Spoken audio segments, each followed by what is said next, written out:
covering the High Plains with news, weather, and information. From TV 23 Studios in Sublette, this is High Plains Today. Hi, everybody. Welcome to this special edition of High Plains Today. I am joined today by Mr. Kenny Whitson. He is the Director of Stewardship at St. Catherine Hospital. We're going to talk about some stuff that they got going on. They got a lot of stuff going on. Kenny, thanks for being here. Thank you very much for having me. All right, I got a question for you, though. Tell me a little bit about St. Catherine Hospital.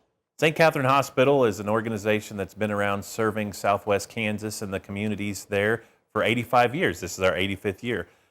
We started out those 85 years ago when the doctor in Garden City, Kansas, who had the hospital couldn't run it anymore, so he contacted the Dominican Sisters in Great Bend, Kansas, and invited them over and said, if you will come and run this hospital, I will give it to you. And so they said, okay. That's an area that needs served, and that was their mission, to serve where people needed to be served. So they came over, they learned how to be nurses. They weren't really nurses themselves, and so they began running the hospital and training others to be nurses. They continued doing that, training nurses and running the hospital all those years. Their nursing programs became the nursing programs in Dodge City at the community college there and in Garden City at the community college there. So they started not only the hospital but the nursing programs. And they continued to grow and serve and grow that hospital in Garden City, Kansas over those years. About 20 years ago, they partnered with 11 other congregations around the country who also had healthcare facilities, but who were all aging in their membership. There weren't a lot of new sisters coming into the convent and the other congregations, and so they got together. They worked to create a new corporation, Catholic Health Initiatives, and they made an agreement. If they would carry on the mission and ministry of these healthcare organizations, that they would give them the assets. That agreement was struck, and that 20-some years ago, they gave away $8.5 billion in assets to create Catholic Health Initiatives. How much? $8.5 billion. I know. That's with a B. I love to talk about that, especially when one of the sisters is sitting there and just to look at them and know that they gave that away. So in 1931, a guy makes a call to Great Bend and says, sisters, I need some help. Yep. So they load up, they come to Western Kansas and go, oh boy. And then they taught them. Now, how did they learn to become nurses? Well, in that day and age, they just did the care that they could, and then they sought out the education to learn to do more. They worked with the doctor at that time, and as the profession grew over the years, they grew with it. And so they were right there in the forefront of all this. They were willing to put forth the effort to benefit the people that God had placed in front of them. Okay, and then they said, all right, here's $8.5 billion worth of hospitals, et cetera, et cetera. Mm-hmm. Here you go, Catholic Health Initiatives, right? Catholic Health Initiatives came into being that nearly 20-some years ago, and they've kept growing ever since. So roughly how many hospitals are associated with Catholic Health Initiatives? Oh, on CHI, I want to say there's between 65 and 75 hospitals nationwide now. That's a good bunch. That is a lot. That is a good bunch. Okay, and then from there, how did they get tied in? Now it's Centura Health, correct? Centura Health. Now, where does that come into this whole picture? About 20 years ago, Catholic Health Initiatives and Adventist Health Systems came together to form a corporation called Centura Health to manage their organization in Colorado. And so Centura Health came into being and manages those hospitals that are owned by CHI. So all the Catholic hospitals are still owned by CHI, and all the Adventist hospitals are owned by Adventist Health System, but they're managed by Centura Health, a joint venture between the two, and that has grown into Colorado. We are a part of CHI, and it made sense for us to become a part of Centura Health because it allowed us to provide services out in this region and be very connected. And so that's been very beneficial to the region with that partnership with Centura. So we're still part of Catholic Health Initiatives. They still own our hospital, but we're managed by Centura Health. Okay, so that's all. Centura is the management part of the whole thing. Right. Okay, so you're still going to see Sisters of the Dominican ties to all this. Oh, definitely. We're celebrating our 85th anniversary this year. As St. Catherine Hospital, and there'll be a lot of the sisters there. We still have several of the sisters who volunteer at the hospital. and in the community. The Dominican Sisters of Great Bend have all gone on to do other areas because the healthcare area didn't need their help as much anymore. It had grown, so they bequeathed that, created CHI. They went off into other areas that were underserved, and they still continue that work. So we have several sisters that live and work in Garden City still to this day. So they got the healthcare part of it all growed up, so they're working on this That's stuff exactly right. And when they get whatever they're working on now grown up, they'll move on to something else.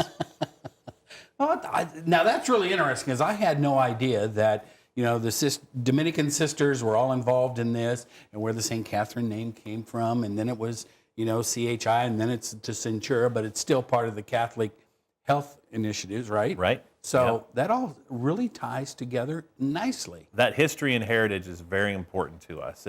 It's the glue that holds us together, and our mission is what drives us to do the work that we do, to make sure that we are providing care to the people that need it the most, regardless of whether they can afford to get that care. Well, and that's kind of slick because it really kind of makes sense because why St. Catherine is so deeply rooted in the Garden City area because of the Dominican sisters way back 85 years ago. 85 years ago. All right. And okay, so we're going to talk about, serving the community and that kind of stuff. Hold that thought because when we come back from a break, I want to talk about the new convenient care that you've opened up and talk about that a little bit. Okay? Great. All right. And Kenny and I will be back with more right after this. You're watching High Plains Today on TV 23 with host Chris Jewell.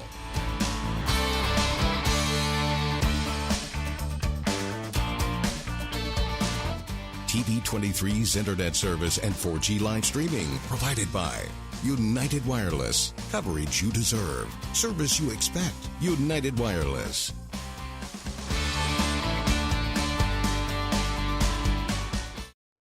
Welcome back. I am still joined by Mr. Kenny Whitson. He is the Director of Stewardship, St. Catherine Hospital, Garden City. Now, we've talked a little bit about the history of St. Catherine Hospital, the Dominican Sisters, which I think that is really fascinating. I really, really do.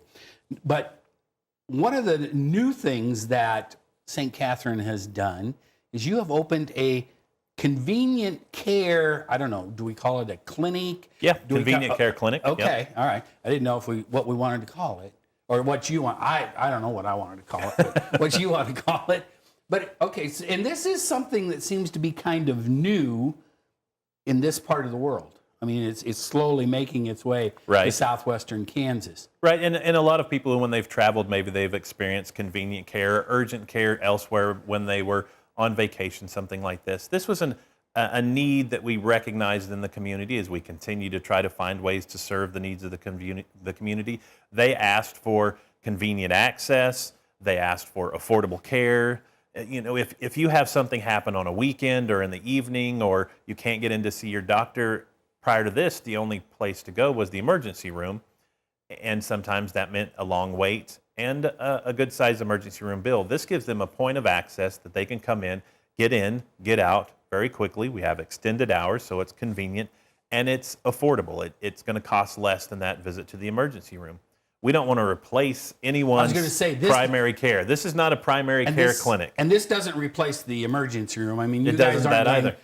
I mean, do they take care of emergency cases, or those still go to the main hospital? If you're having chest pain, if you have a major injury, you still need to go to the emergency department. But for a lot of people who ended up going to the emergency room for a cut where you're going to need a few stitches, where you're doing something in the yard and you sprain an ankle or you fall, or like I mentioned, it's 5 in the evening, 6 in the evening, and you've got a bad cough. Your child has an earache. Those are things where you would have normally gone to the ED, but now you can come to convenient care and get those things taken care of. It's also a nice place to go if you have to pick a kid up at school and they're sick. You call the pediatrician's office. They say we can't get them in. You can pop in convenient care, be in, be out, get their prescription, take it down to the pharmacy and pick up their medicine, and you're good to go. So it's a good access point. But we're not looking to replace your doc.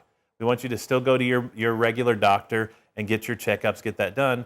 Go to your doctor if you can, but if you can't be in to see him, you can come in there and be seen. Now, is this something, though, too, also where, say, you know, this part of Kansas is very transient. I mean, people in, people out, people in, people out. If somebody is new to Garden City or the surrounding area, that you don't know who to go to for a doctor, that you could pop into Convenient Care and say, I'm new to the area. Okay, I need a little physical or whatever. Can you recommend a doctor? I mean, is that possible too? You could come to Convenient Care and they could probably take care of what you needed, and then they'll do what they can to connect you with one of our providers who does have some openings. So that is something definitely that you could do. You might pop in there and say, you know, I need a new physical. I need to get a physical for school or for work, or, you know, I think my allergies are bothering me. Our providers there will take care of that, and then before you leave, they'll connect you with one of the docs in town for a follow-up appointment, and you can see if you want to build a relationship with that provider. That's really handy. It is and that's what we needed to do. That's very convenient. It's very convenient. That's what we want to do. Thus the name.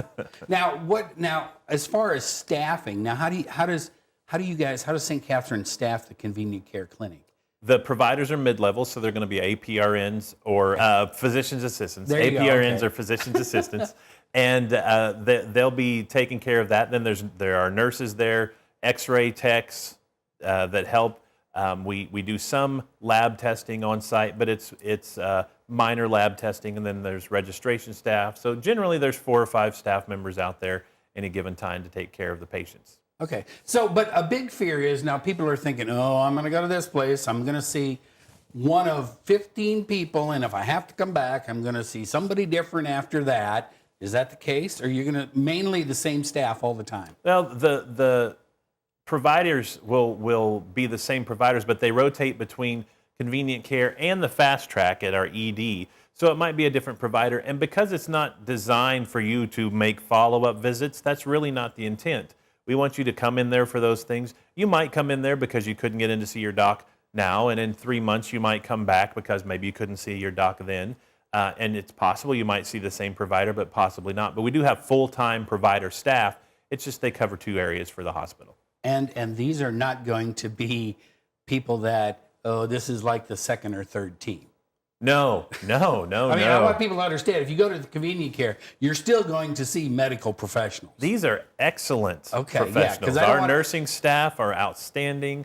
Our providers are wonderful. Our clinicians are amazing. We work diligently to make sure that we have the best possible staff in all of our areas for St. Catherine.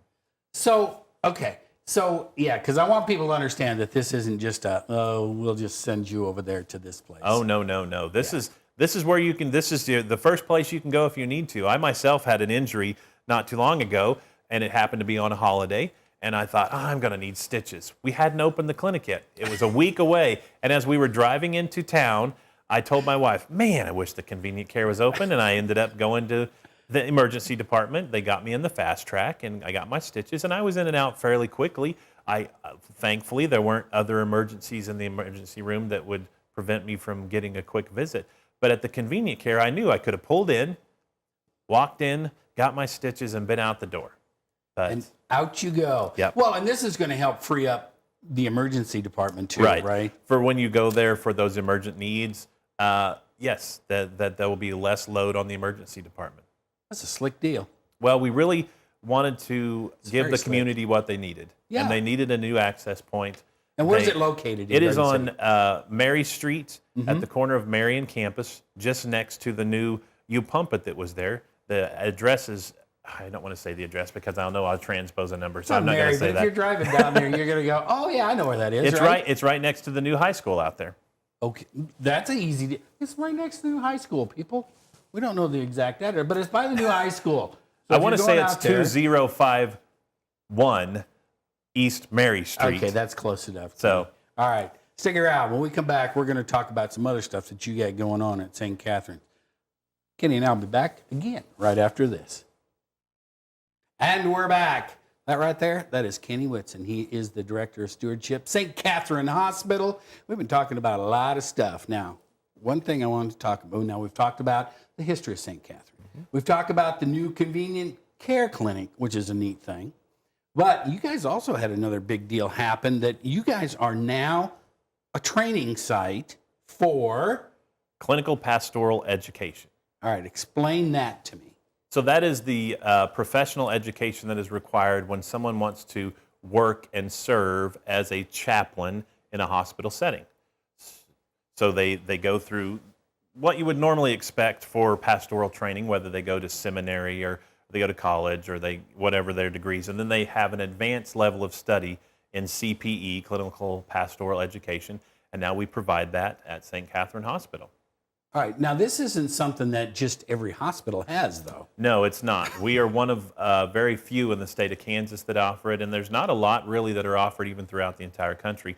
I believe in Kansas there's 4 programs. 2 of those will be in the Kansas City, Missouri area, Wichita, and then us. So no one even really close in the region. And it makes it real convenient because a lot of pastors that want to go into this area need to continue to pastor as well. They work at their church while they pursue this education, if at all possible. And this allows a new group of individuals from this region to have an access point where they can come, get the education, get the clinical work that they need, and get their certifications. So how did you guys decide on this program? Our spiritual care department has been looking to do this for a number of years. That's just something that one of the goals that they wanted to pursue. It helps us to continue that mission, that ministry that we have to provide those services. And our history and who we are somewhat almost dictates to us that we need to keep that connection to our spiritual life. And so our spiritual care department, and they worked with the organization that oversees these programs to get it to a point where we were able to do it.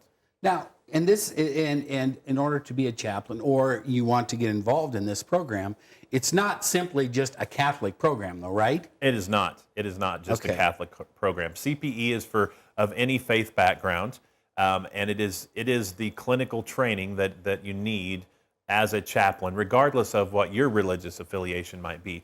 Your particular religious affiliation might require other things to be a chaplain, but when you wanted to go into healthcare chaplaincy, this is how you get that. So if the closest one of these outside of you guys is Wichita, you guys are really, at St. Catherine with this program, are going to fill a very big void for pretty much all of western Kansas because of where you're located. Western Kansas and Colorado, Oklahoma, Texas, Nebraska, New Mexico. Well, there will be a lot of people who can travel now and find this education and be able to still be close enough to home that they can continue to work and support their families and their churches as needed. So do they come and take a class during the day, or how's this work? Because I have no idea. It is some class work. It's a lot of clinical work. So it's on the floors. It's working with patients, with families, and doing the work that a clinically trained pastor would be doing that. And then there's a lot of work on the backside with the educators and groups and mentors to challenge those individuals to grow. So the work is very challenging.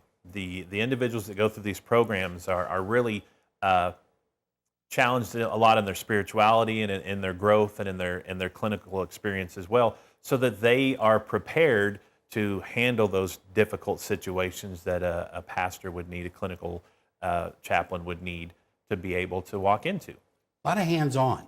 Yes, it's a lot of hands-on, because that's the point of clinical pastoral work. That chaplaincy work is about hands-on. It's about helping people when they're at the worst part of life, whether it's an unexpected illness, injury, accident, terminal illness, unexpected death. All of those things generally are high emotional situations, intense situations. You aren't going to often be dealing with someone of the same faith background, so you have to be comfortable doing that as well. Yeah, that's true, because you aren't going to, if you're a Methodist pastor, it's not going to mean that, okay, only Methodists are going to come in here and do that service, right? Exactly. Right. And it's different from pastoral ministry, church ministry, in how it is applied. It is a ministry of healthcare chaplaincy, and it can be challenging. I'm a minister and a chaplain myself, so I can speak firsthand at how challenging it can be to learn how to grow in your spiritual place and your faith, so that you can deal in those situations. So how long does this course run? I believe the full course is 18 months. Ooh. So it takes them a while to go through the courses, and to get all those hands-on hours that they need.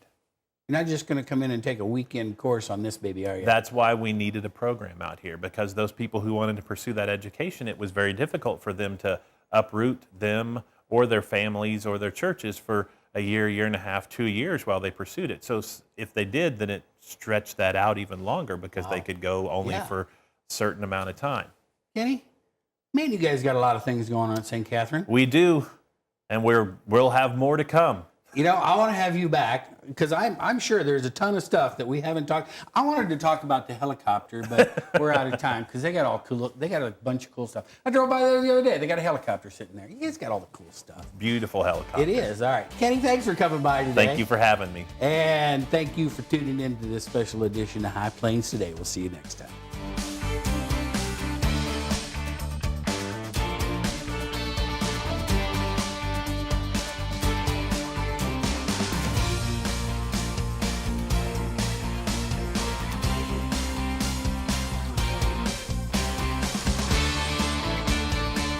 Keep up to date with the latest information from TV 23 on our Facebook page, KDGL TV.